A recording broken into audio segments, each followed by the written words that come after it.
All right, I think we are live. Let me go ahead and check here in the group just to make sure that we are up and running. 1 second here. All right, we are up and live, guys. So good to have you guys here. Again, my name's Kyle Simon. I'm the owner of Breakthrough Tutoring and the administrator here for the Insider Secrets to Mastering Algebra and the ACT group. So I'm so glad you guys could join me today. Hope everybody is getting settled in here on this Wednesday afternoon. So go ahead, drop a comment in here, guys. Let me know who is watching, because we have a very, very critical training today.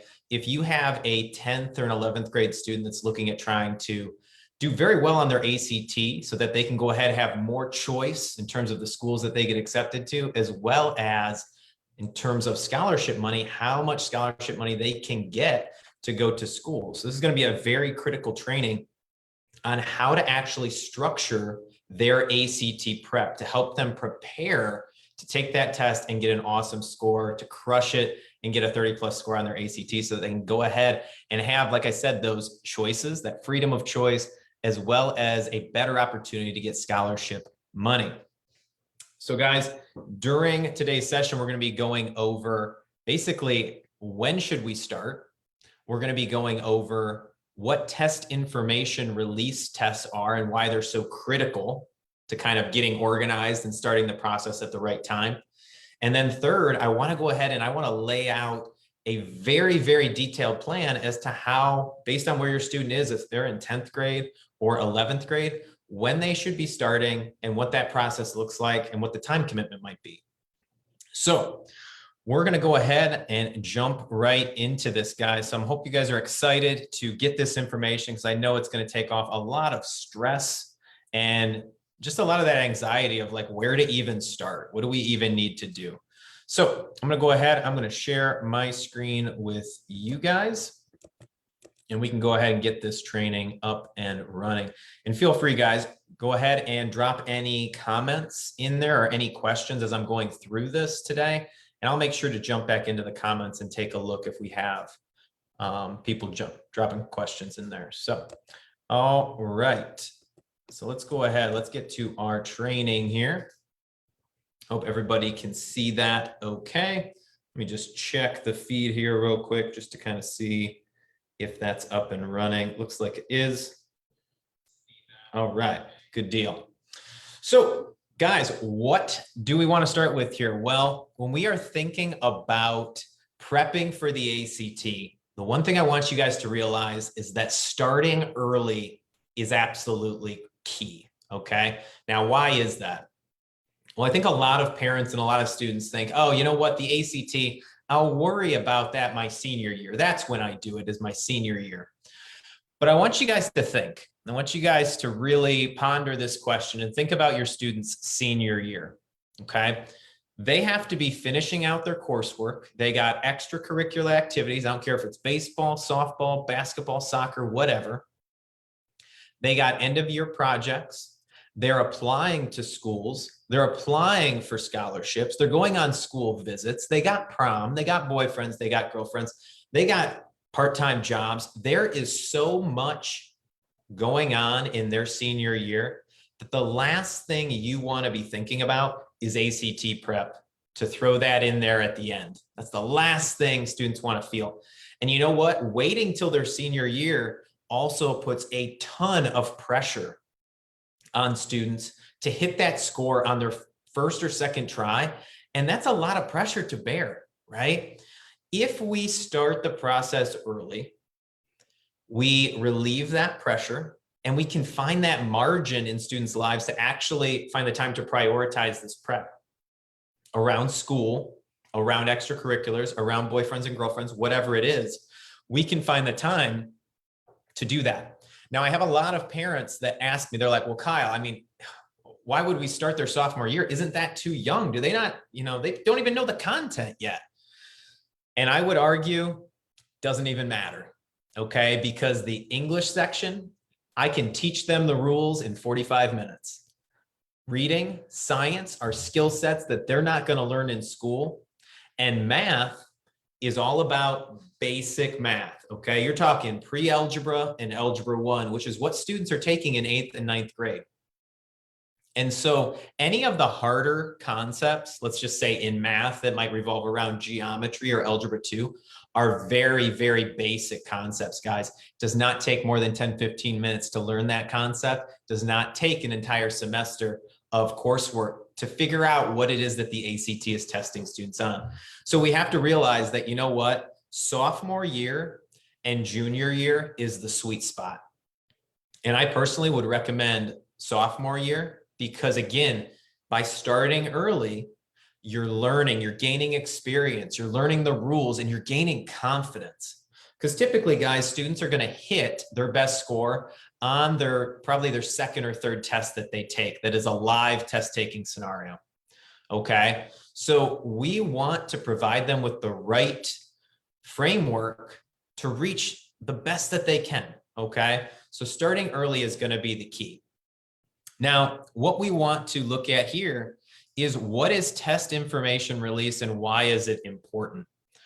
Well, test information release, guys, is something you can add on to your ACT testing registration, and it only costs an extra $20, I believe. And what that extra $20 gets you is super important, okay? After your son or daughter goes and takes the test, they are going to be able to then get their scorebooks back, as well as their answer sheets, to see the exact test and to understand where they made their mistakes.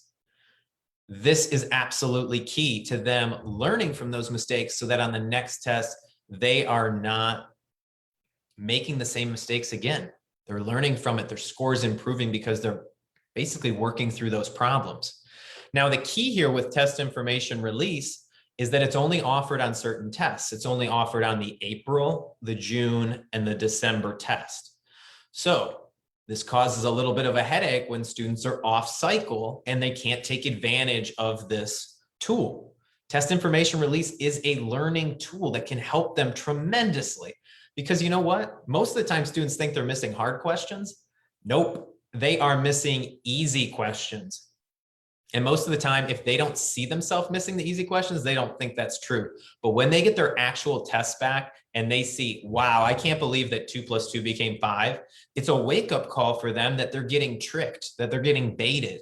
And this mindset shift is absolutely critical moving forward to kind of see exactly what's going on there.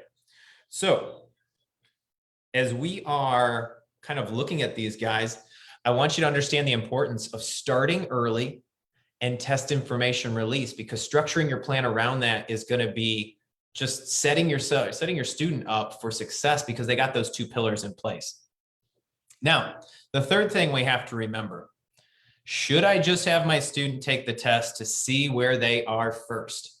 Now, this is up to you guys, but personally, in my opinion, when a student takes the ACT for the first time in a real test taking scenario, they are not prepared and they are not ready to sit in that space.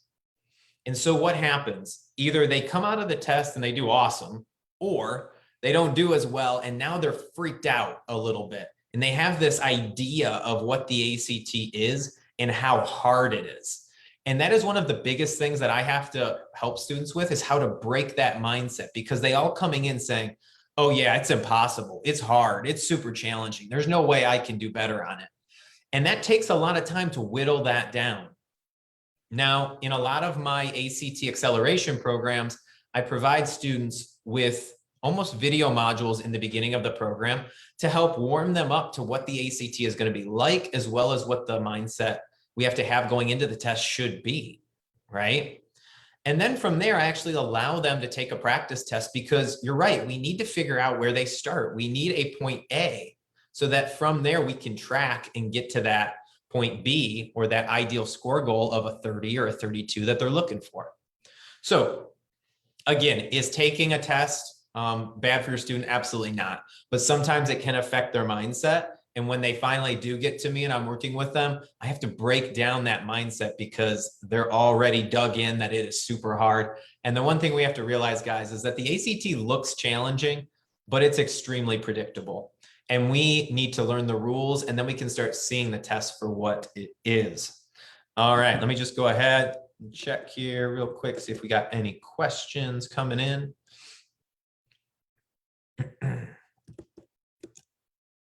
Okay. All right, guys. So let's go ahead and take a look here at your ideal test plan for any sophomore or junior. Okay. Now, when we are thinking about the test information release, we got to remember that that's only offered on the April, the June, and the December test dates.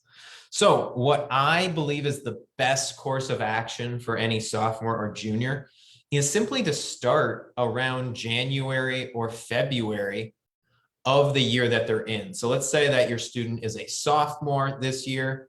So coming up here next January and February, you would have a great place to start so that you could go ahead and say, you know what, I'm taking advantage of getting my prep in with my acceleration program that covers all of, you know, the coursework in terms of English, reading, science, math. And then from there, you can go ahead and you can complete a 2 to 3 month process of taking practice tests once you've completed the initial program over those 2 months. So we have to think about this in terms of our mindset and our fundamentals. The ACT Acceleration Program is designed to help students, A, believe that they can do it, and 2, get the fundamentals and the rules and the concepts and the techniques that they need to have in their toolkit to effectively perform on that test. Now, from there, once you have the groundwork, once you have the foundation, it really comes down to finding your own mistakes and understanding what am I doing wrong and how do I change it, okay? So within that period of time, I still have students that I work with on a regular basis that are taking tests outside of our sessions, and they're bringing their questions to me, and we're able to dig into those. We're able to figure out what they're doing wrong, and they eventually learn from those mistakes and they go on to crush their ACT, earn 30+ scores. It's absolutely awesome to see. So what you realize is that they're getting the fundamentals here in step 1. They're learning from their mistakes here in step 2. And then they're going right into their actual test here, which is the April test, with their test information release attached to that registration. And from there, they're able to continue the process, get their scores back about 4 weeks later, and see exactly what they did wrong right around the beginning of May. And then from there, they can continue to learn from those mistakes, do any additional prep or learning and taking practice tests there. And then they can go ahead, take their second one in June, again, add on the test information release because that one has it. And hopefully they hit the score that they want there right in June. But let's just say that they want to improve further. They have an additional test in July and or September. Those ones don't have the test information release, but they are there and they're ready for the students to just boom, boom, boom, right down the line. They got their 3 tests lined up. And this is typically what I recommend students do, is that they hit this stride here. Now, let's just say that, you know what, this particular plan is not working, right? Maybe there's scheduling conflicts, people are out of town, they can't take certain tests, right? Those things come up all the time. Now, I don't want you to think that this is the only plan, because it's not. This is just the most ideal plan for any sophomore or junior. But with any of my ACT acceleration programs, I have those starting every month. So let's say that your student wanted to get started in August and wanted to do August, September, there's going to be a course that runs there. If your student wants to get started after the summer and wants to do September, October, and really focus on hitting their coursework for school and doing ACT prep, there's going to be a course for that as well. So we can accommodate any timeline based on where your student is and what they're going to be able to work around. But this is going to be something that you have to plan out, and you have to see the bigger picture. Instead of just saying, okay, you know what, I'm going to do this prep, but I don't know when the test is going to be. We have to be very, very intentional moving forward. So guys, just remember that senior year is too late. Because guess what? applications for schools have to be in by December of your student's senior year. And their ACTs have to be in by October. Senior year is not a viable option at all. So we have to start thinking about this earlier, and we have to put a plan in place in order to hit the score goals that they want, okay? Most students need to get up into that 30+ range in order to get the scholarship money that makes a considerable difference, right? Full ride scholarships are up in the 30s. We want to get there. And the thing we have to realize again is that the ACT is written in a challenging way, but it is a skill that anyone can learn. If we put the time in, if we put the effort in, put the practice in, get the reps, we can go ahead and we can make the biggest impact on your student and help them get to that score goal that they want. All right, guys. So I hope this was helpful. I hope that seeing that and understanding the plan allows you to have a little less stress around planning, right? Because I know when we don't have a plan, that's when stress occurs. That's when anxiety comes on. And sometimes we want to kick the can down the road and not deal with it. But we need to see the barrier, and we got to run towards the barrier and come up with those pieces of the puzzle that are going to help us get there, one baby step at a time. And the first thing, like I said, is getting into the acceleration course, learning from your mistakes, and then getting the data and the information from those actual tests using the test information release. All right, guys, again, my name's Kyle Simon. I hope everybody enjoyed today's training, and feel free to reach out to me if you have a 10th or an 11th grade student that's looking at just crushing their ACT this year and wants to get that 30+. All right, guys, I hope everyone has a great day. We'll talk to you guys next week on the next live training. All right, guys, bye.